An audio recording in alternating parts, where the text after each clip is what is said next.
Soft IK.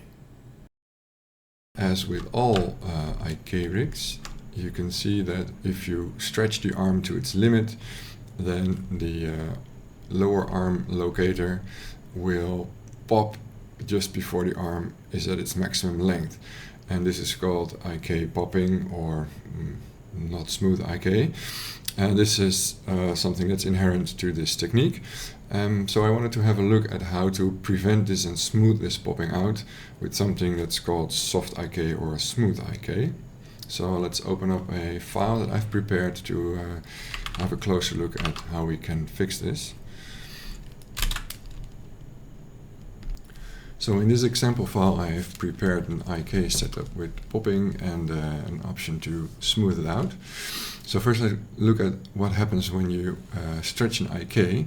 So the endpoint of this IK chain is linearly animated from 0 to 99 to have linear motion, and at the end it's at its maximum length.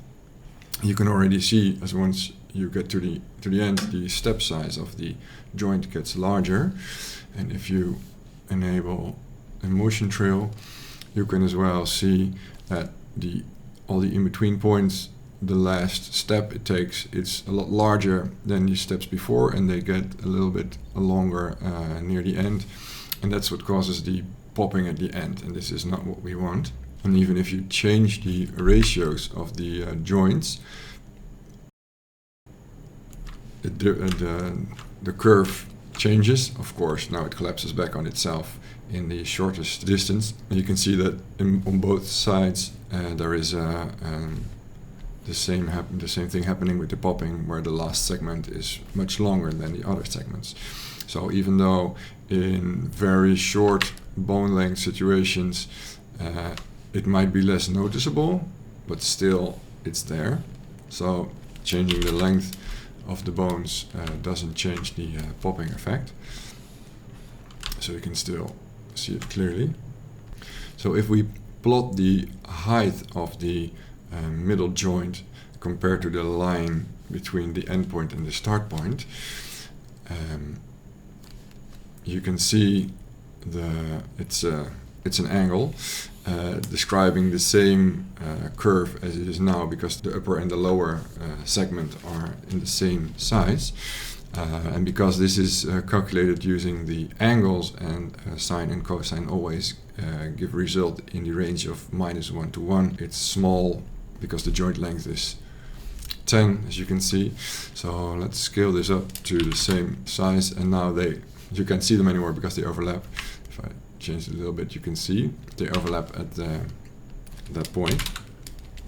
And if I now change the length, you will see what happens when the segments are different lengths. So the curve plots the height of the middle joint, that's the y-axis. So the height of the joint is the y-axis, and the x-axis of this graph is 0. The length is the minimum length, and at 1 the length is at the maximum length of the IK handle, or IK solver in this case. So you can see that the curve changes as well by changing the length of the joints. But for now, let's keep it at equal length joints, because that's easier to see. So if we wanted to smooth this out, we want these points to have less high value. So we want these points to be pushed down. So if we would look at a curve, that would be a very linear motion from its highest point to its lowest point. It would be a linear curve. So if we draw that curve, so this curve is basically a mapping of the cosine of the angle, but when the angle is 90 degrees, the cosine is 0, and when the angle is 0 degrees, the cosine is 1. So I had to invert it. So this curve is basically the cosine of the angle, the 1 minus the cosine of the angle. So now you have a linear curve that would describe a more evenly spread motion of the height for this joint. So what we now can do is blend these two curves basically, to get the joint to move more linearly near the end. And for this we can use a blend curve. So let's show that. And as well show the position line curve. So the greenish curve is now basically a lookup for where it is on the curves. So where the current the cosine value of the angle, of this angle basically, is on the mapped range. And for the situation where the joint size are equal, so both the upper and lower are length 10, they will match. But as soon as if I, for example, change the length of the upper joint, you will see that all the curves, or the colored curves, are now still in this domain from 0 to 10, because we remapped it to 10. But the joint does not match with the curves per se. It's just a plot of its maximum height. So the one is still the maximum height of the joint, even though its height is not 10 in this world space situation. But it's just to say that the green line is the position where the curve is sampled for the height of the joint at this point. So then again, you can see that the yellow curve is now not a straight line from the top position or the highest position 1 value to 0, because the joint starts at at 0 height, and then it moves up to its maximum position. You can see that the green line now is at the highest point at the yellow line, and then it moves back down again. But still, again, let's leave it at 10 for now. And you can see the teal line. I have now set it to be a smooth step curve. I can also change it to quadratic or to cubic to blend these two curves, so the yellow one and the red one, which is now behind the motion path. I'll just disable it for now to see it more clearly. And what we can do is we can use this teal line to blend between these two curves. So when the teal line is 1, we take 100% of the red curve, and when it is 0, we take 100% of the yellow curve. And if we now show the curve that is the blend between those two curves, you get the green line. You will see that the green line slowly moves towards the yellow line in the end. And because this remapped curve is basically the height for the joint that we're going to remap using some trigonometry functions, we can change the height calculation of the middle joint to follow the new path. So if I enable the smooth IK, you can see if I disable it, it's on the red line. If I enable it, it's on the green line. That's for all positions in the curve. So you can see the change is quite radical because we're starting to blend all the way from the top. But if you now look at the joint, the popping is a lot less or absent. And if you look at the motion trail, you can as well see that the spacing of the points, it's much more even right up until the end. So the motion is linearly mapped to the length of the IK solver. So if you animate the IK solver smoothly, the height of the joint will change just as smooth because it's a linear mapping.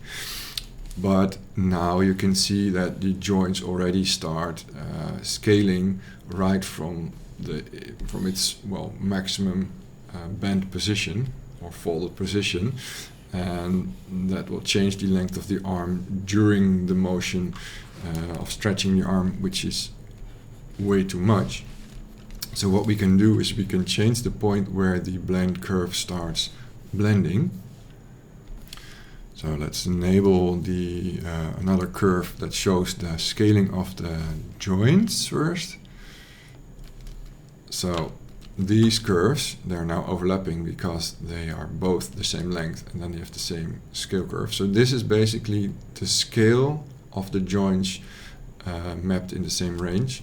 So at its lowest point, you can see that the joint is at roughly 90% of its scale, and it starts already scaling well right from the start, and then in the end they scale back up to the length of 1, because that's one important thing I like in my smooth IK setups, that in the stretched position, no matter if smooth IK is on or off, the arm length should not change, because a stretched or stretched arm should be the same length if IK smoothing is on or off. So I'd like my scaling to happen before my arm reaches its maximum point. So in this setup, the joints scale down, and then up until the end they scale up again to their normal value, and that way you can smooth out the IK popping by applying that scale to the joint length. So if we now change the position where the blend curve starts, have a value lower than 1, we can use the start blend for this. So you can see that we can move this position, so up until this point, let's say 0.8 for now, which in this case means that the cosine value of this angle is a value of 0.8, and any value further than that the blend curve is acting on. So you can see in the curvature of the blended curve, which now matches with the blue one, the motion trail. If we change the blend position, you can see that the spacing of the points on the motion trail changes along, and you can look for a position that works nicely, gives the best blending options and the smoothest curve without starting the scaling of the upper and lower arm too early. So I think my sweet spot is somewhere between 0.8 or 0.85, because I don't want my arms to get shorter too soon in the blending position. So this already gives a nice smooth IK. And if you want to change the behavior of the soft IK or smooth IK, you can also play with the curve, the blend curve. So like I said, if you change the cubic to quadratic, you can already see the change in the blended curve, the curve or the path curve of the middle joint.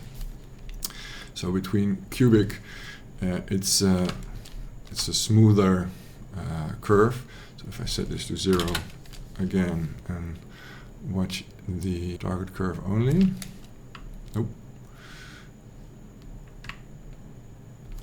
the blend curve only, you can see that it's a very smooth curve when it's cubic, and when it's quadratic it's already starting its descent much earlier, and when you set it to smooth step, its descent starts even earlier, but it fades out in the end, so it gives a different result.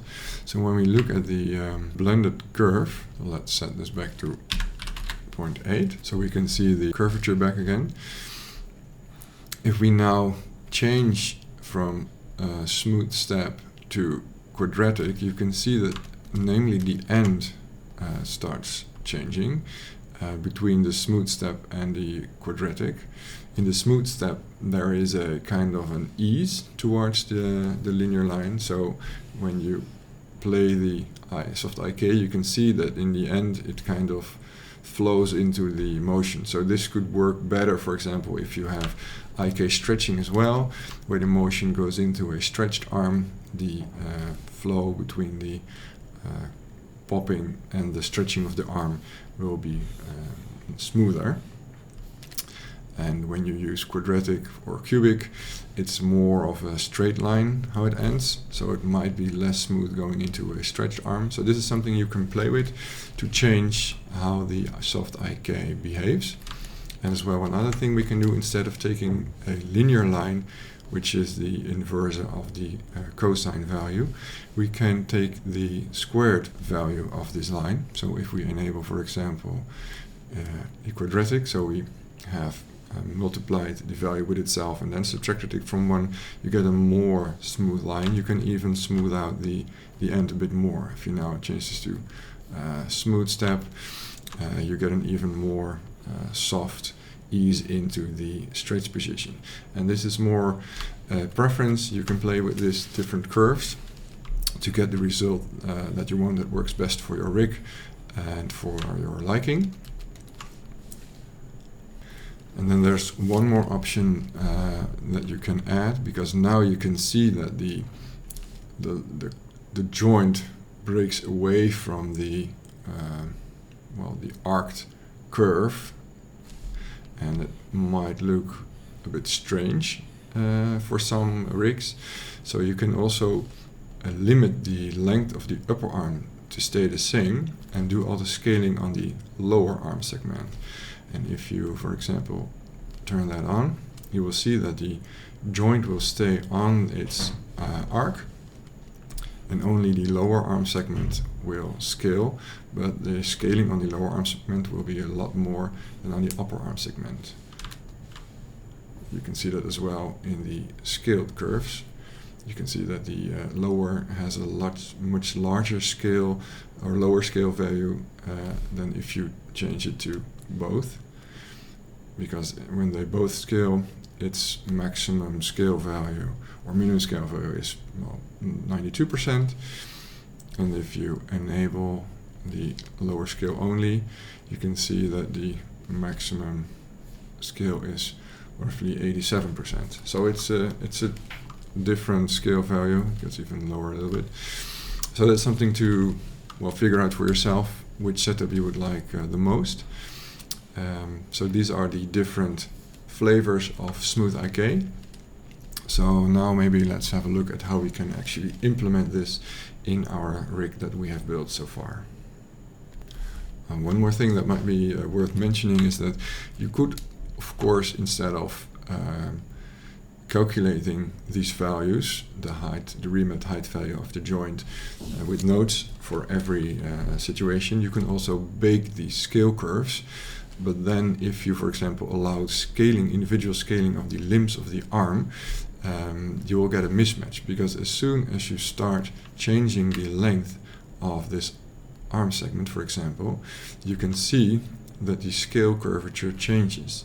And if I enable the scaling of both upper and lower arm, you can see that the individual scale curves change as well. So changing the arm segments does change the scale values and the point where they start scaling to get the same smooth result. So baking it into a curve can work, into an animation curve or a remap value node, but it's less accurate as soon as you start individual scaling of limbs.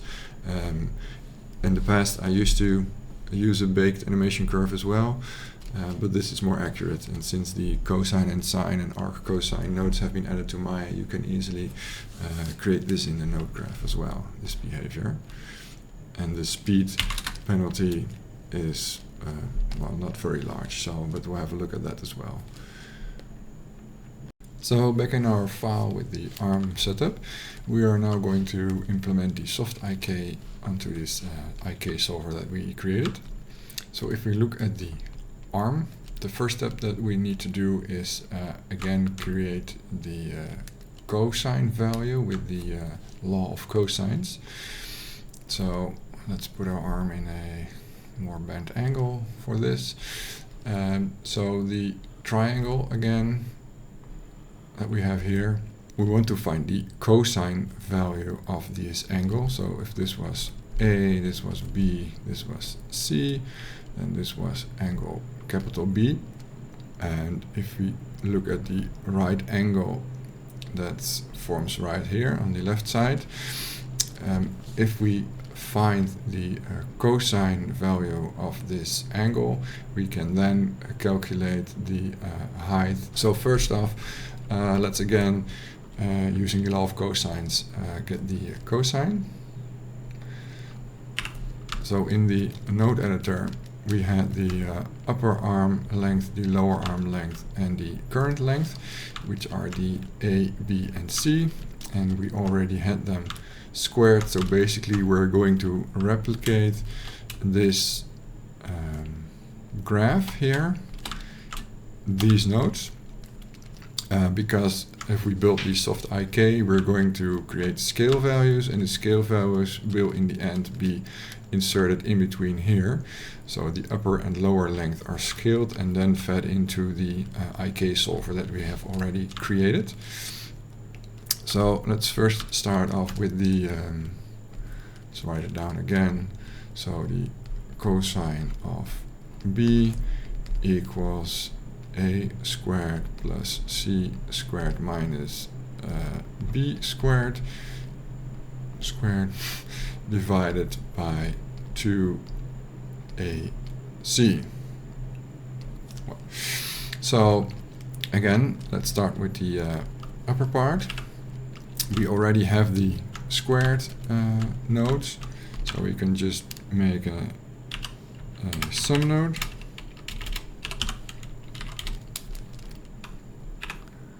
And we can plug in the squared values. Maybe it's better to copy the squared nodes, because like I just told, we're going to insert the scaling here. So we need the squared of the lengths before. So let's recreate these as well. Multiply node. And just insert the outputs twice. So let's call this arm left upper length squared, and then upper arm left soft IK. Let's go with this for now. Okay, and then we duplicate that node, and let's take the lower arm length as well and square it, and call this lower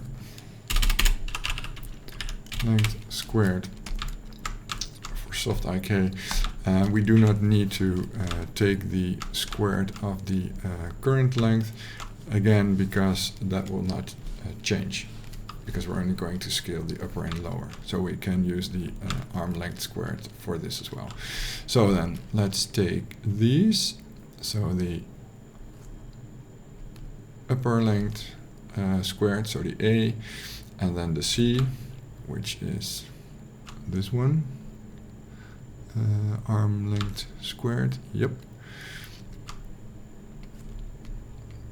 So this is the addition part, and then we can do the subtraction. So we subtract the B squared, and then we create the denominator. So again, we use a multiply node, and we reuse the 2 float value, and then plug in the A and the C, which are the upper length and the non-squared clamped length of the arm, is the C. Right here, and then we do a divide,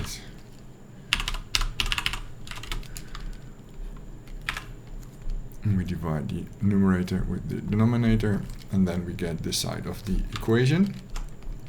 So now we can rename the nodes off screen, so that saves time. So I renamed them to match the other nodes. So instead of just IK, I used it soft IK. So we have the upper soft IK num plus, the numerator addition, the soft IK numerator, so it's the upper part, and then the soft IK denominator, and then the soft IK cosine value. And one thing to note here is that this division, if the C part, the edge length C, will get 0, so if the upper and lower arm are the same length and the hand will get moved to the same position as the shoulder, C will be 0, and then the denominator will result to 0. So then we have a division by 0, which will give an error. Luckily, Maya catches that error and just outputs a 0 in that case. So this divide node will output 0, which is what we want. in case of a division by 0, but it will probably never occur because in a rig the hand will never end up at the exact position of the shoulder. So it's a case that will probably never happen, but just when it happens you will get an error, but Maya will still solve the graph correctly. So now that we have the cosine value, which is basically the length of this edge, we can use it to get the angle with the arc cosine. So acos, we plug it in. Now we have the angle, and if we now want the height of this triangle, we can use the sine function. So if we just create a sine, plug in the angle, then the output is the height of the triangle. So let's rename this angle and height. So let's maybe write down an h as well for the height of this. Okay. So instead of using a arc cosine and a sine node to get the height of the triangle, we can also use the Pythagorean theorem. So if we have a triangle and we have the A, B and C side, if we have a squared plus b squared is the same as c squared. So now we have the arc cosine value, which is the A side of this triangle. And because the cosine and sine functions always trace a circle with a radius of 1, so in this example, because we have the arc cosine value, the slanted axis is of length 1, because the arc cosine and the cosine together form the unit length side, which traces the circle. So we know that c is 1, so if we have a squared plus b squared is c squared, we can also say, alright, c squared minus a squared is b squared. So c squared is 1, because 1 times 1 is 1, and then subtracted by the arc cosine value squared gives us the height squared. So if we then take the square root, we also get the height. So let's create that in nodes. So for this, we're going to create a multiply node to get the arc cosine squared value. So we just plug it in twice. And then we need the c squared, which is just 1, so we can use the float value of 1 we do not have already, so let's create it. A float constant, a value 1, and then we subtract.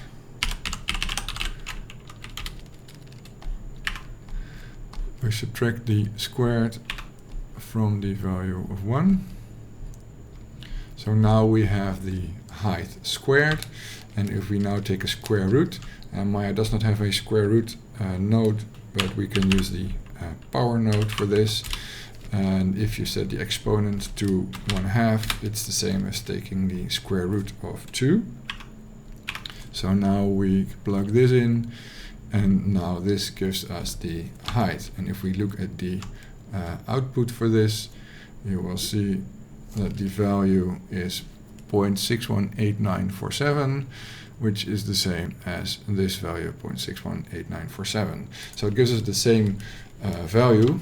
And in general, because the multiplication, subtraction, and even square root uses basic addition, multiplication, and division in the CPU, it's faster than taking an arc cosine and a sine in general.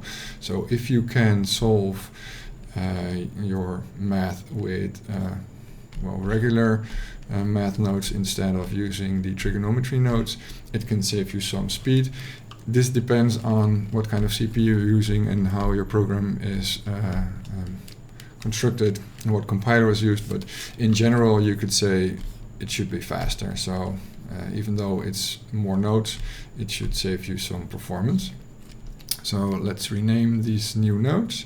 I'll do this off screen. So I renamed these to the cosine value squared, and this is the height squared, and then this is the soft IK height. So now we can remove these two nodes, and we now have this for our current height of the triangle. So now we can create the target height curve, and if you remember, we want the curve to be the straight or the squared curvature, and if we want to create this curve, we want the value of the target curve to be 0 when the arm is straight, and if the arm is straight, then the angle, the B angle, is 0, and the cosine of the angle then is 1, but we want it to be 0 in the end, so we have to subtract the cosine from 1, and then we get the curve, the straight curve, and if we then square that value, we will get the quadratic curve. So let's create that with nodes. So we create another subtract node, and then we reuse the one float value, and we subtract the cosine value from it.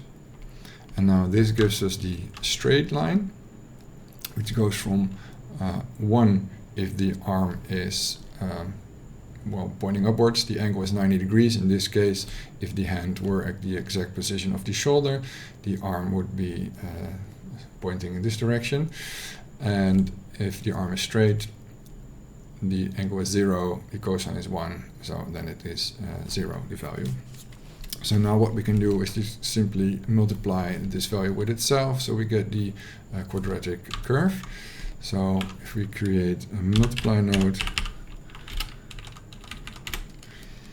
and we plug in the value twice, we have created our quadratic target curve.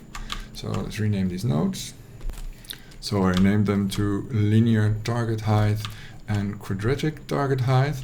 And now we have to create the curve or the value that blends the current height to the target height if we get near the straight arm situation. So let's create the curvature and let's draw it. So we wanted to have two options, like the smooth step curve and the cubic curve. So the smooth step curve would go like this, and the cubic curve would be more like this. And we didn't want them to start at the beginning. We want to remap them so they start probably from somewhere like here.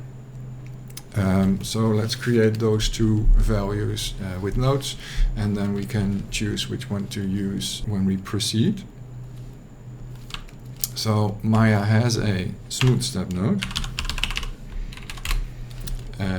which basically creates the smooth step curve on the basis of a left edge and a right edge, which is basically the starting value and the end value, and that value gets remapped to a value between 0 and 1 following the smooth curvature.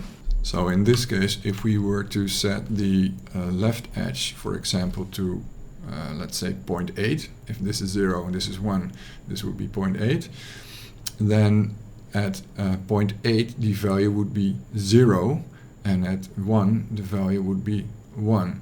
And we do not want to go from 0 to 1, we want to go from 1 to 0. So we have to flip the left and right edge. So we'll set the left edge to be 1 and the right edge to be 0.8. But maybe we want to set the right edge in the rig setup. So let's create an attribute for that. If we go to the setup and create an attribute, and let's call this soft IK start. Let's make it a float between 0 and 1 and make the default value 0.8, for example. Now, if we add the node in here, we can take the soft IK start and plug it into the right edge. But unfortunately this doesn't work this way in Maya. You cannot set the right edge to be lower than the left edge. So we have to manually remap it to the right range. So we can use a remap value for this. And we say okay.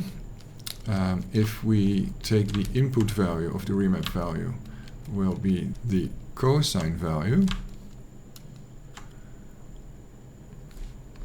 And then we take the soft IK start to be the input min, and the input max is 1. So we want the range to be remapped in between 0.8 and 1, and we want the value at 0.8 to be 1, so the output min should be 1, and we want the value to be 0 when the input is 1, so we set the output max to 0. So now we can just take the output value of the remap and plug it into the input of the smooth step, and then remove the connection and just leave these at the default values.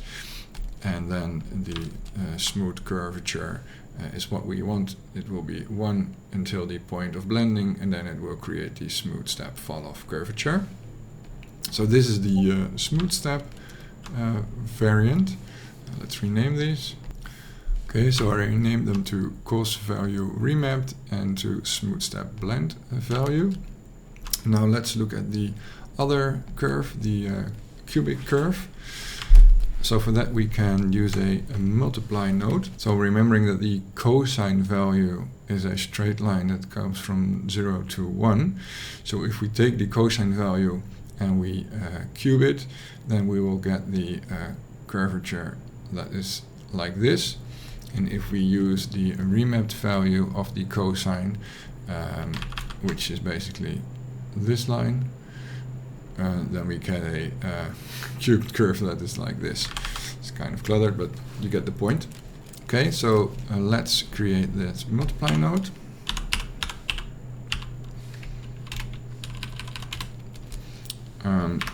We can connect the cosine value. If we connect it twice, then we get a quadratic curve. And if we connect it 3 times, we get the cubic curve. So now we have the cubic curve that goes from here, but we didn't want that. We wanted to use the remapped value. So let's connect it to the right plug. So now we have created the cubic curve that goes from stays 0 up until the 0.8 marker and then arcs upwards. But now we have 2 blend curves, one of which stays 0 until the 0.8 marker, and the other one that stays at 1 until the 0.8 marker. This should not be a problem per se, because we have to get the inverse weight anyway, so we can swap which weight goes into what height. If you drive the weight directly with the target height or the original height, and then use the inverse for the other, but it might be easier to swap around if they both follow the same logic. So let's reverse the multiply node. So we can just simply take a subtract node and then reuse the 1 value, the 1 float value, and then subtract the value from this. Now we have inverted the curvature of this, and so it stays 1 up until here, and then it arcs down.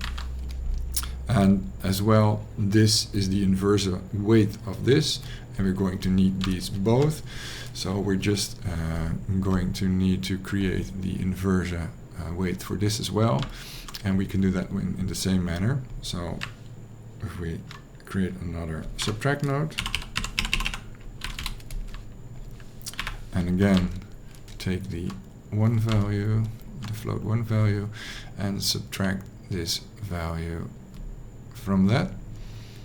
Now we now have the smooth step weight value and the smooth step inverse weight value, and this is the cubic weight value and the cubic inverse weight value. So let's rename them appropriately. So I've renamed them smooth step blend value, smooth step blend value inverse, and cubic blend value and the cubic blend value inverse. And just while I was typing this, I realized I made an error because the remapped value does not only remap it, it also inverted it. So this is not the same curvature because the remapped cosine value is 1 up until the blend point and then goes straight down to 0.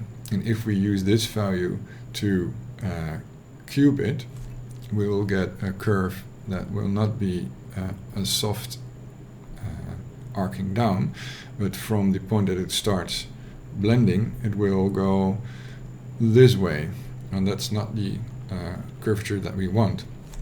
So we should just skip the remapping of the reversing of this value. So we can just leave this 0 to 1. So now we are creating a curvature that is not like this, but it's like this, going straight up. And we can still use the smooth step to generate the curvature that is the S shape. And then we can use this as well to do the cubing, and it will create the curvature like this. And then we have the same value for both, and then we can just use one invert node to get the inverted weight for this. So this one is now correct, and the smooth step value is correct as well, and these are the inverses. So now we have these ones are the normal weights, and these ones are the inverted weights. And what we could do now is multiply the weight of one of them, because we're going to use either these or these. So we multiply the current height with the inverse, because the inverse is 1 in the start, so we want to have the full 100% of the regular height, and then in the end blend to the target height. So we can multiply the target height with the weight, and then the regular height with the inverse weight, and then add them together. But as well, we can just use the blend to adders node, because that's what it's made for. So if we take this node and then the attribute blender, we can set the cubic blend value directly to the blender attribute. And then if we show the inputs, we have an input array where we can input the two heights. So if we have the quadratic target height, that's the target height, and the original height we have here. So if we take the height and plug it into the input, first input, and take the target height, plug it into the second input, now this attribute blends between these two values depending on the weight of the blend curve. So we can remove the inverse nodes, and then these two are our blend curve, so we can switch between these two. We could keep them both in the rig and then allow for blending via an attribute, or we can just see what works best in the rig and then choose one. So now this, let's reorder it a little bit. These are our two heights, these are our blend curves, and this is our blended height. So let's rename that. So I've renamed it to blended height, and now we have the new height for the triangle in our IK solver. So we get a new height that is, let's say, somewhere around here. So now we have to calculate the new length of the upper arm segment, because the cosine value is going to be the same. We have now the height, which is the sine value of the new angle, and now we can get the length of the upper arm by using the Pythagorean theorem again. with a squared plus b squared being c squared. Because we're still in the cosine and sine domain, the original edge length of the upper in this scenario was length of 1, and the new edge will be a scaled version of 1, so we can use it directly as a scalar to scale the real upper arm length with. So let's create the nodes to get the new upper length scalar. So we need the height squared. So let's take the blended height and create a multiply node to square it. We plug it in twice and we call it blended height squared. And now we need an add node,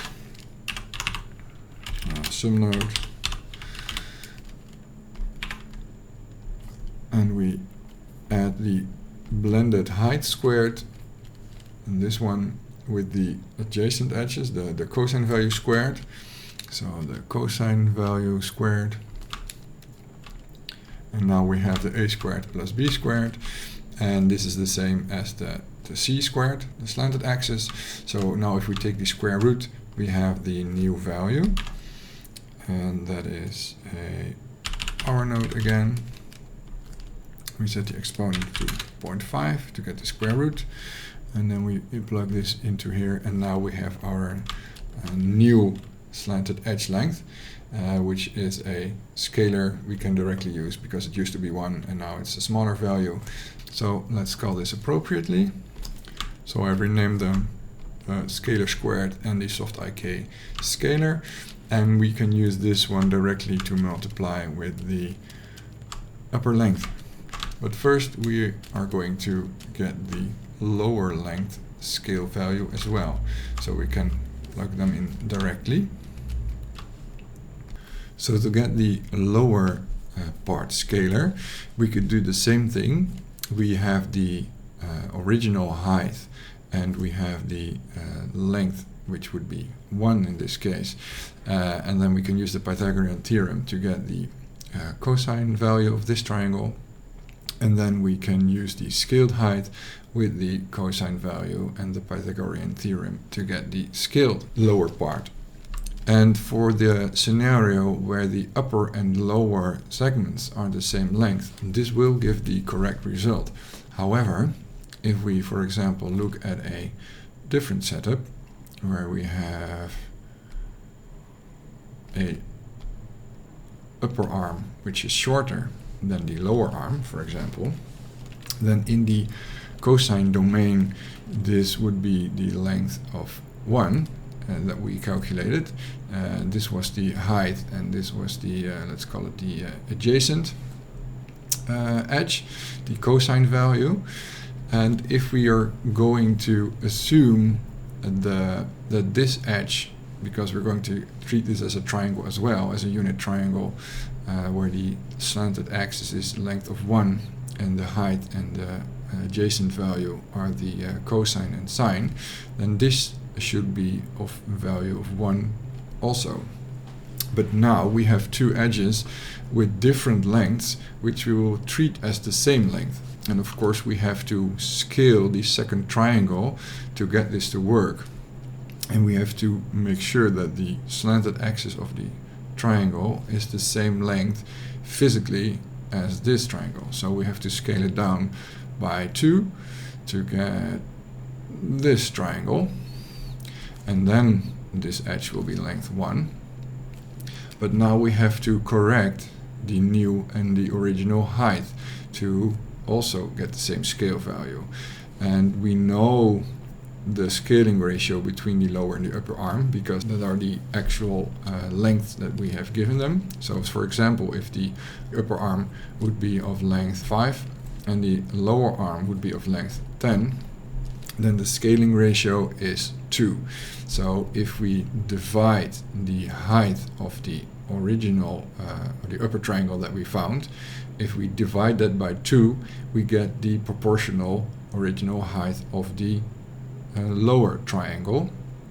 And in the same manner, we can then derive the blended height by multiplying it by the scalar or dividing it by the ratio to get the adjusted and scaled blended height. And then we have another triangle we can use to solve for the new length of the slanted axis. Because then we have the same thing. We have again a triangle where we have the original height, and then we have the scaled height, and we have the slanted axis that in the initial setup is 1 of length, and then we can use the Pythagorean theorem to get the cosine value or the adjacent edge length, and then with this length and then the scaled height, we can use again the Pythagorean theorem to get the new slanted edge length. So let's create this in nodes. So first we need to get the ratio between the upper and the lower arm. So we can use this simply by dividing the upper length by the lower length, and then we get the upper arm or the arm ratio, length ratio,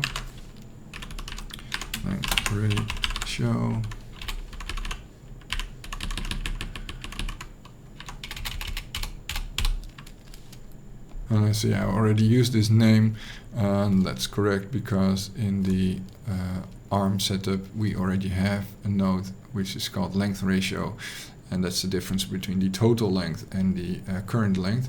So we're going to use a different name. So let's call this segment length ratio. Okay, let's put it down here. And now we have to get the new height. So if we draw in again our triangle, we have the height of the upper triangle, and now we have to get the original height of the lower triangle. So we can multiply it by the length ratio. So let's create a multiply node, and then get the height, let's say the soft IK height, and plug it into the multiply node. And then we take the length segment ratio and then we scale it. So now we have the lower soft IK height.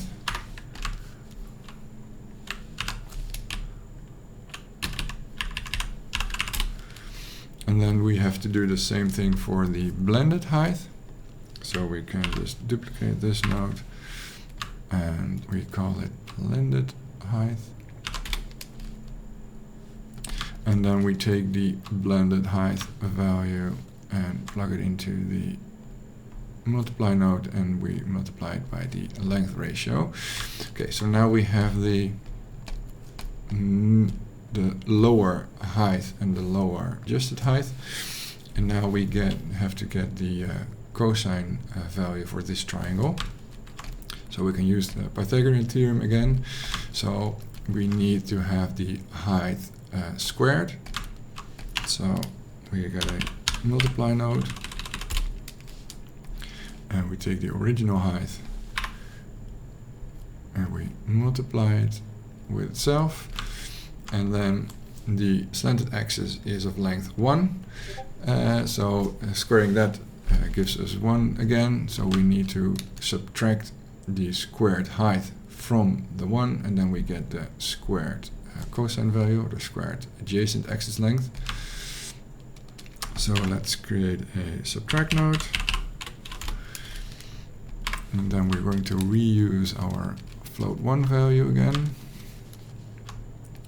And then we subtract our squared height from it. And now we have the squared cosine value.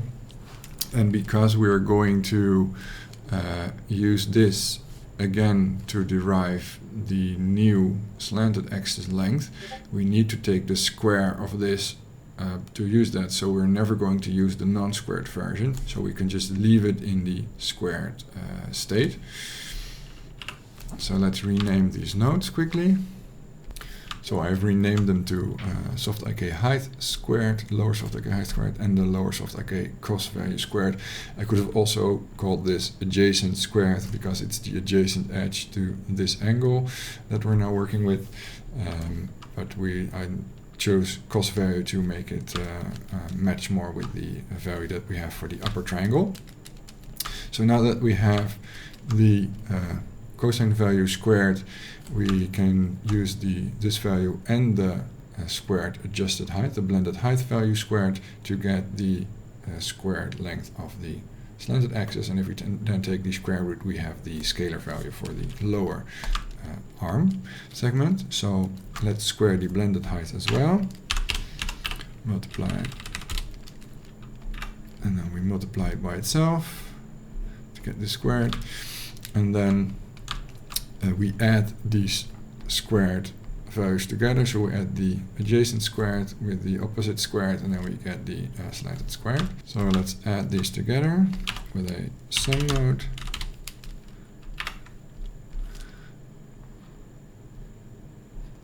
And now we have the squared value of the slanted axis, or hypotenuse as it's always also called. And now we have to take the square root of this to get the scalar value. So we take another power node, and then we insert the output into the input value and set the exponent to 0.5. So this is now the scalar for the lower arm segment, and same as that we have here the scalar for the upper arm segment. So let's rename these nodes. So I renamed these to the soft IK blended height squared, which is the blended height squared, and the scalar squared, which is the hypotenuse squared, and the scalar, soft IK scalar. So now we have the two scalar values. Maybe we should rearrange them a little bit more clearly, like this. So we end up with these two segments. Now we have the upper and lower scalars, and we can use it to scale our IK length. So let's do that. So let's just grab these and temporarily move them all the way over here to plug them in. So the upper and the lower. So let's make a multiply node.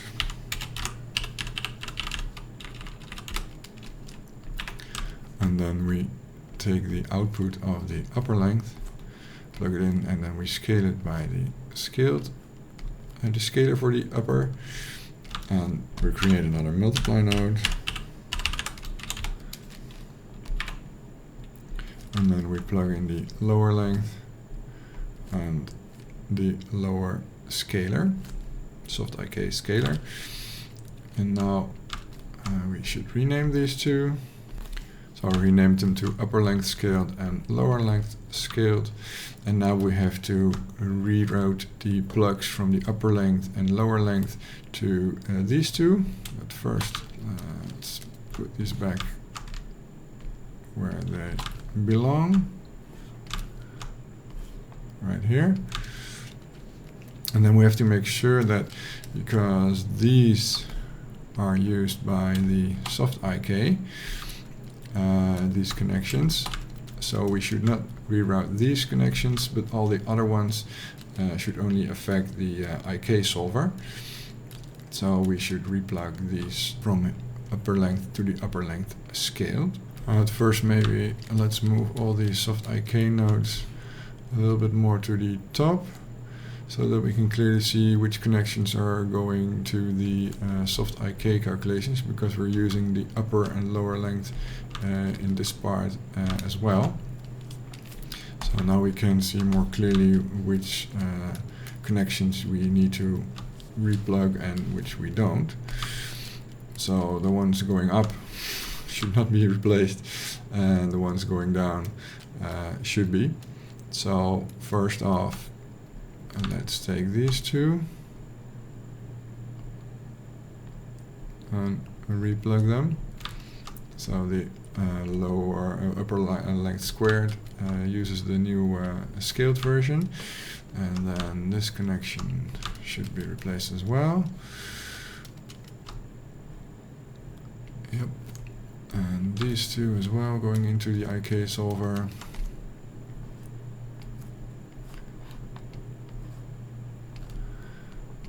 And I think this is it, because all the other, no, this one as well. Well, now that I think about it, actually we can leave it just as is, because we are only using the arm length to clamp the current distance to its maximum, and that's only needed for when the arm stretches further than its maximum length. But in the situation where the arm is straight, then there is no difference between the length scaled and the length, because we're not scaling the arm segments as soon as the arm is straight. So we can just leave this right now. We can use the original length for the arm length to clamp the current length. So we can just leave this as is. And now the upper length, all connections have been connected to the correct node. So let's do this for the lower as well. So this one is going to the soft IK, so we are not going to reroute that one. These are going, well, these are going to the IK solver, so let's reconnect them to the scaled lower arm length. And then this connection as well is going to the IK solver. So reconnect it, and this connection as well. So let's reconnect that one as well. And now the only connections left are going to the soft IK or to the scale node or to the arm length node, which we are not going to reroute. So now we have connected everything up correctly, and we can test out if it's actually working. If we now take the hand control and see what happens, it doesn't look like it's working because we still get some popping. And if I go to a almost straight position and see the scaling values, I see that they are still at 1. So let's see what's happening. So okay, I found the issue. Apparently I pressed undo a few times too many at a certain point, and Maya disconnected the blend value from the blend to adders node, so it isn't getting blended. So if we now plug in the smooth step, for example, into the blend to adders node, and now we move the handle, you can see that the smooth IK is acting on the elbow joint. So if we now want to use a motion trail to plot the smoothing to see how it looks in this setup, we can arrange the controls in a straight line. So I'll do that just quickly now. Okay, so I've set up the arm into a straight configuration, and I've created a motion trail, and as well I animated the hand controller to move linearly from a bended to a straight position. But while doing this, I found another issue that we have to correct. For example, if I have the arm is now still slightly bent because the lower guide has a small offset, but as soon as I remove the offset and completely put it to 0, you will see that the red locators will disappear, and there is an issue somewhere because Maya cannot draw them. And if you look at the matrix, it says none, which is not a value. So that means that probably somewhere in the graph a division by 0 is happening, and then the non-value is returned, and Maya can handle that. So let's look at this, where this comes from. As well, during setting this up, Maya cleared my node graph. So I had to rearrange everything. It's sort of in the same configuration as before, but it might be slightly different. To prevent this, I always set the options to graph connected nodes to false and additive graphing mode to true. This way, when you add nodes or, for example, set a key, Maya does not regraph and rearrange your whole graph. Unfortunately, Maya sometimes just resets this value when you have opened another file, or I'm not sure why, but it's very annoying that it doesn't keep this value by default. So let's look at what is happening. If I look at my length scalars nodes, so where I plug in my the scale from my soft IK, I can see that the second input is none, so something is going wrong in the soft IK. So let's trace this. So the second input is this connection, which leads to the soft IK scalar of the upper. We can see the none value here, and here still, and here still. And in the blend node, it's the first input that is the none. So let's trace that one to the soft IK height power node. So here we do not have a none value as input, and the output of this is creating the none value. So the square root and the power to the power of a half, which gives the square root, is failing, and that's because it is a very small negative number, which Maya can't handle. And if we look at the nodes that go into this, we see that it subtracts 1 from 1, which should give just 0, but this is a floating point precision rounding error. So to prevent this, we can clamp the value to not go below 0. So if we do a max node and we take the output of the height squared for the soft IK, and then we create a float constant node. We set its value to 0. We plug it into the second part. It takes the maximum of these two. So even though Maya says this, they are both 0. If we look in the power node, we actually see that it's -0, which means it has some values very far behind the period, but it is a number that is smaller than 0. So with this max node, we clamp it to be no less than 0. And if we now input the plug into the input here, we will see that the output no longer has a none value. So that has fixed that issue. Maya does not redraw the locators, unfortunately, right away. So if we select them, then they will reappear. And now it's not a problem when the arm is straight. So let's rename these nodes quickly. So I renamed them to be the float 0 value, to be reused if it's needed somewhere else, and then the height squared clamped. So now we have a functioning IK setup with the soft IK. And if we now look at the motion trail, we can see that the blending is happening.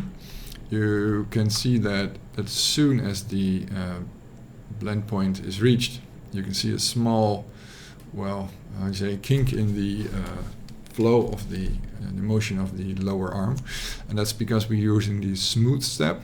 The downside of the smooth step is that it's quicker in its descent, so the flow is less smooth. If we switch to the cubic version here, so it feeds into the blender, take the cubic instead, you will see that the transition is way more smooth, but then in the end you do not have the flow into the stretch motion. So that's what I said, you have to see for yourself what works best, which curvature gives you the best result in combination with the character that's being rigged. So you can have the option to switch between these two versions and see what works best for you. And you can see this the motion happening in 3D. And as well, if we now go to our setup node and we enable IK stretch, if we now go to the stretch position and let's maybe get the keys to here. If we now look at the flow of the the arm, you will see that it nicely flows into the stretching action. And if we use the cubic version, the flow is more abrupt. So there's a kink in the motion. So it all kind of depends what you're going to use. If you're going to allow for stretching, if you mind the small change in direction, it kind of depends on your own preference. So both of these are valid, and they just give a slightly different result when using them in combination. And there is another option that we could explore. That's, for example, the smooth step is using basically two quadratic curves. So if you look at the curvature, there is a quadratic curve going this way, and there is a quadratic curve going this way, and then there is a linear curve that is used for blending between those two. So that's basically what the smooth step is doing. So at this point it's taking 50% of this curve and 50% of that curve, so we'll end up in the middle. But on the top side we're going to slowly blend into this position and then slowly blend into the lower curve. So that's giving the S shape of the smooth step. It's just blending two quadratic curves onto each other. And you can also use a cubic curve, which has a let's clear this. If you use a cubic curve, it's way more arced. So if you would use a cubic curve for a smooth step, which Maya does not support, but you could create it on your own, you would have a smoother descent and then like this. So the upside of this would be that the transition would be more like using the cubic curve. So it would be a smoother transition in the arc, and it would still have the smooth transition into stretching, but it will be exaggerated even more. So maybe if you will use the more smooth step, the cubic smooth step, then you can maybe switch to the linear target curve instead of the cubic target curve. So maybe we can explore this as well. So let's have a look at this. So for this we can figure out the math, or we can just take what other people already have prepared. So for example, if you go to the website easings.net, you can see a lot of blending curves that are generally used. And this being the smooth step, and if we want to use the cubic version, we can just click on it, and then you will get an explanation of how it works, and you'll actually get the code for implementing this, which basically says if the x value or the blend value is less than half, you just take 4 times the cubed version of x. And if it's less than half, you take 1 minus the power of minus 2 times x plus 2 to the power of 3 divided by 2. So we can just implement this directly and just put it in the curve. So let's try that. So first we'll do this part. So it's 4 times x square cube. So if we take a multiply node and then plug in the x, which is the remapped cost value in this case. So we plug it in 3 times, and then we multiply it by 4 as well. Yep. So we add another float constant. We plug it in there, and then we say 4. So that's the one part for if the x is less than 0.5. And then the second part is the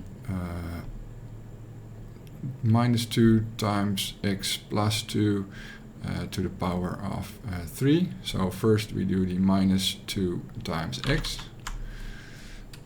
So we take and multiply, and we create another float constant node.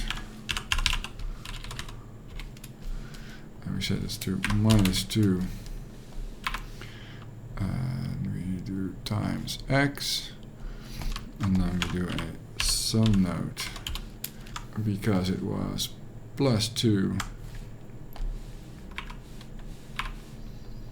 So we add 2 to this, and just make a new float node for now.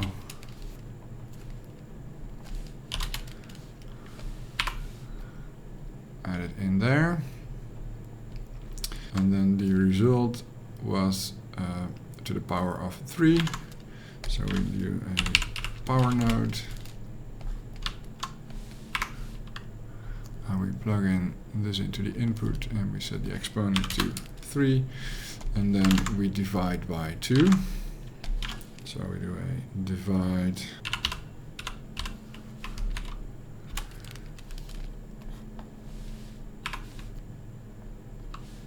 by 2. I think that's correct. And then 1 minus this part. Okay, so we do a subtract. And we subtract minus. Do we have a? No. Let's just create another float constant for this.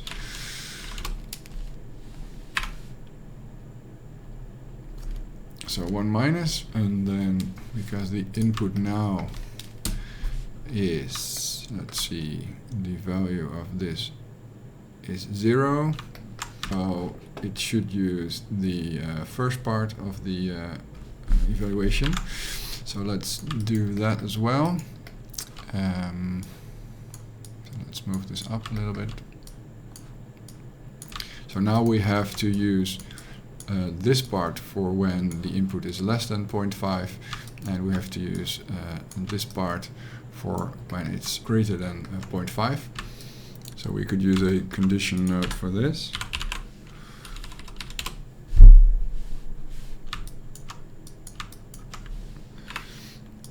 So if the first term, let's take this one, and we look, is less than 0.5, then we say this should be in the color if true, R, and then this one should be in the color if false, R. So now we're using the R channel, and we'll probably, if we now take this output, the R output, and if we have done everything right, you will see that the arc is a little bit smoother, and the transition here is even more smoothed out. So if we, let's put this one here, so we can toggle more easily. If we compare the smooth step, which is the quadratic, with the cubic version, you will see the difference. It's a slightly more smooth transition, and the ease in or the ease out is stronger as well. But now maybe we can make this transition less ease out to take the linear transition curve instead of the quadratic target height curve. So this is the point where we squared the value, which we used for the let's see where we are, target height. This is the node. No. So yeah, so this is the linear target height curve, and this is the quadratic target height curve. So if we now switch to this input, we'll see that the start, the ease in, will not change very much, but the ease out will be less smooth. So you can change to this curve if you don't want the ease out to be this strong. We can just simply use that one. And now we have a smooth transition at the start, and then still a smooth transition into the scaling or the stretching of the arm. So you can tweak these and eventually choose the thing that works best for you. And as well, we could set the start position of the soft IK to a different position depending on how your curves look and how you want them to look. So this is kind of tweaking to see what works best for your soft IK setup with your current rig or character, the different blending types used, and using the linear or the quadratic target curve for the height. So I think we'll end up with this. 0.8 works fine, 0.77 works as well. So that's a preference, but you have the options now. You could also bake this into attributes by making switches, but in the end I think it's best to just choose one and then leave the others out to save some performance for your rig. So I wanted to say one more thing about the performance impact of applying the soft IK to the rig dynamically. So if you go through the profiler, you can see that it's empty now, but I have created a script where you can capture one frame evaluation. And if I press that script, you can see that this is everything that's happening within one frame evaluation. So Maya is doing some time change stuff, and then the actual rig calculations are all these colored nodes. And then after that is calculated, Maya does viewport updating and GUI stuff and drawing. So that's all this thing. So the actual evaluation of the rig for now is only a small part. So to be exact, it is almost 1 millisecond of the total evaluation of 5,000 microseconds, so almost 6 milliseconds. And you can see that this block, that is the evaluation graph execution, is the total time it takes to evaluate every node in the graph that's taken up into the evaluation graph. So all the nodes that are time dependent and visible in the viewport take this much time to evaluate. So you can compare the time of evaluation of the rig with or without the soft IK enabled. And I've created a script that captures 100 frames and then takes the average time of the total evaluation time. So if I run this script, Maya is going through all the frames. And then in the script editor, it prints the average frame duration. So the average is roughly 790 microseconds. And the pure FPS, which is to say, if only the nodes were evaluated every frame and not all the other stuff Maya does every frame, then the FPS would be, well, 1200 and almost 60 FPS. So in real life it's slower. If you start playback, for example, you see it's roughly around 500. So it's not even half. But that's because Maya has to do drawing and other calculations, dirty propagation. So that's extra. And if we now disable the soft IK by disconnecting the two scalars, so now you can see the smooth IK is gone from the motion trail as well. And if I now run the script again and look in the script editor, you can see that the evaluation time now is 617 microseconds. So if we compare it with the previous one, it was 790 compared to 760, so it's somewhere 170 microseconds slower. So compared to this amount, it is actually, well, significant. It's almost a quarter of the time added to the evaluation. But if you compare this in the grand scheme of things, let's say that 1 second is 1 million microseconds, and if you run 24 FPS playback, it takes this many microseconds to evaluate one frame. And if we store this and then take the 170 microseconds it took extra and divide it by the total frame time, you see that it's 0.4% of total frame evaluation it is added to add the soft IK dynamically. So in the grand scheme of things, this is not going to make the difference between real-time and not real-time playback. The most FPS penalties will lay in the deformation of the geometry itself.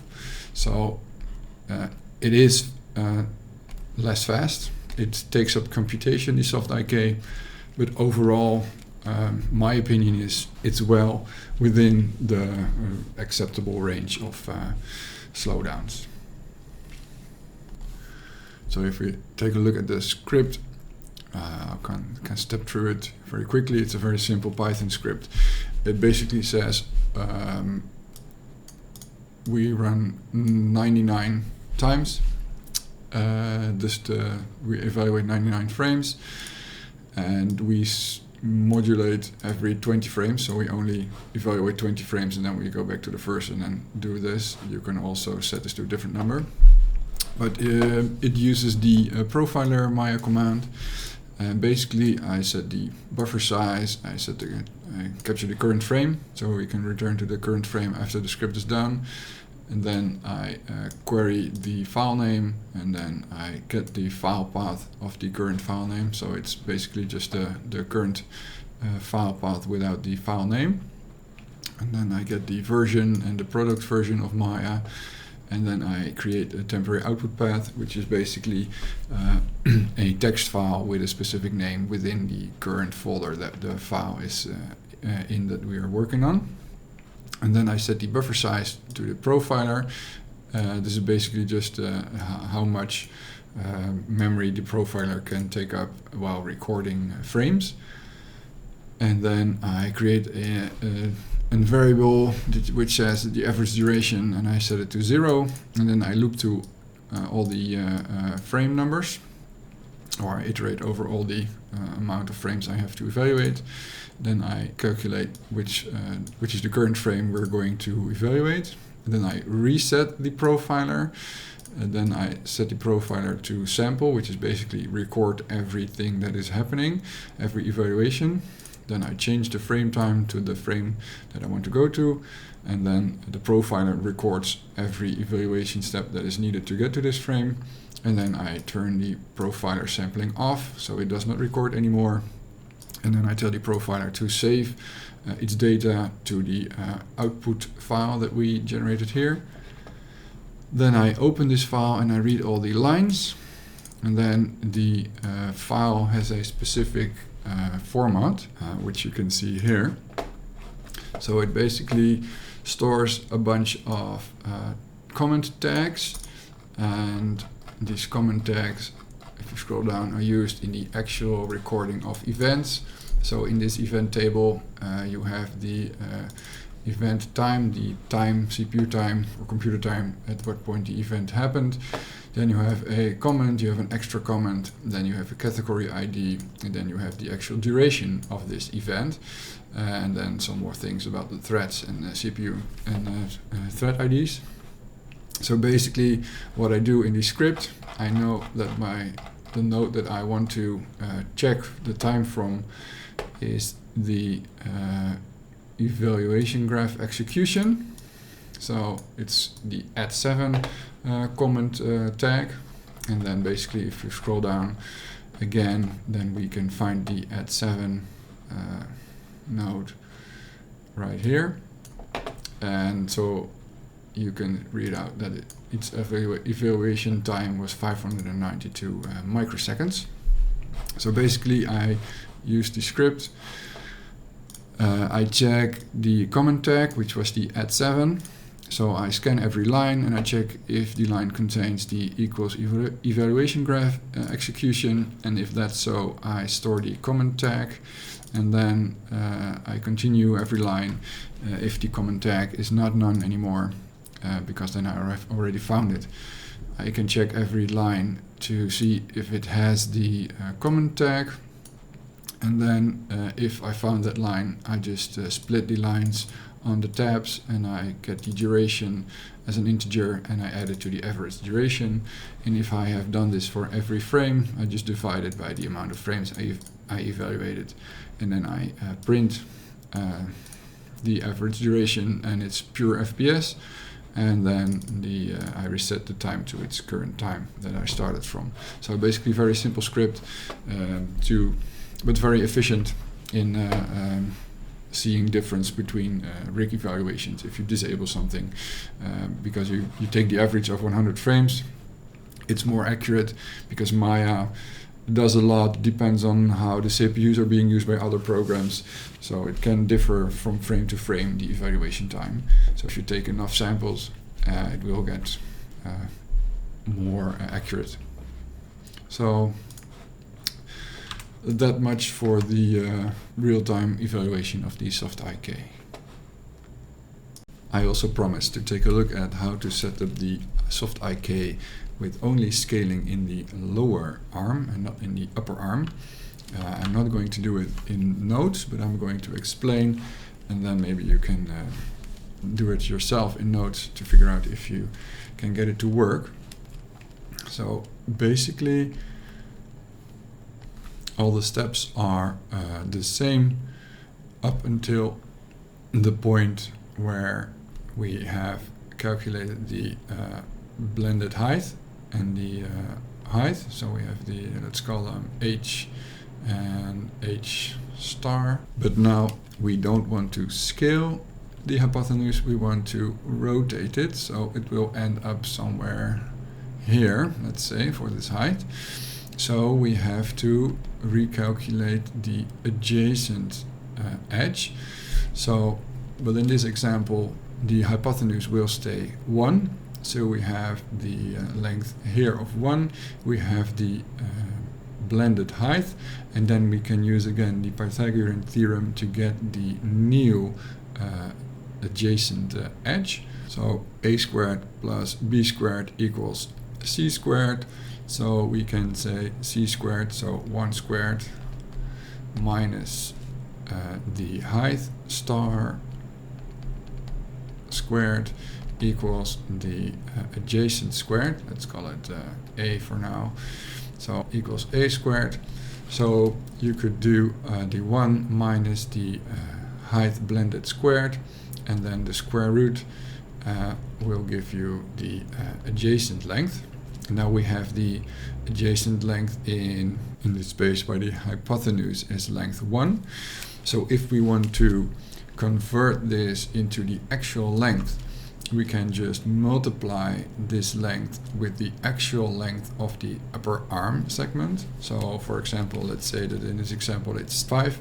So we can do 5 times the A. That will give us the real length of the adjacent edge.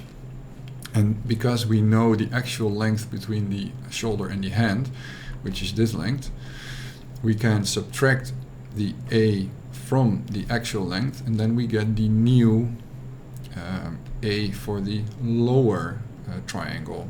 So we have the actual length of the lower segment, and then the height, the actual height, is this value, but we have the blended height in the unit triangle, let's call it that, where the hypotenuse is 1 of the upper arm. So if we take this value and multiply it as well by the length of the upper arm segment, we get the actual blended height in the world space.